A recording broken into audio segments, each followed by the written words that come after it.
So ఇప్పుడు మీరు JNTH కింద చదువుతున్నారు, మిగతా యూనివర్సిటీ కింద చదువుతున్నారు, డిప్లొమాలు చదువుతున్నారు, ఇంకా చాలా చాలా చదువుతా ఉన్నారు.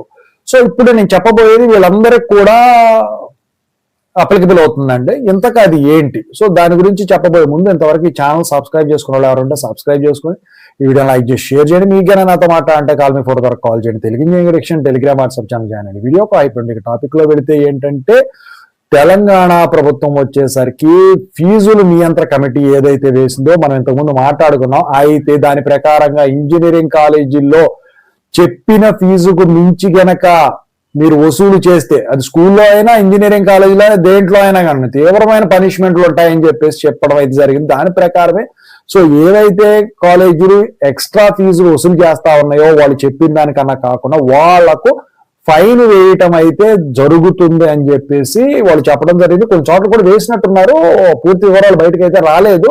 సో ఇక మీకు ప్రభుత్వం ఎంత ఫీజు అయితే నిర్ణయించిందో దాని ప్రకారం ఇప్పుడు ఫస్ట్ ఇయర్ అయినా, సెకండ్ ఇయర్ అయినా, థర్డ్ ఇయర్ అయినా, ఫోర్త్ ఇయర్ దాని ప్రకారమే వీళ్ళు వసూలు చేయడం అయితే జరుగుతుంది అనమాట. నిజంగా ఇది మీకు గుడ్ న్యూస్.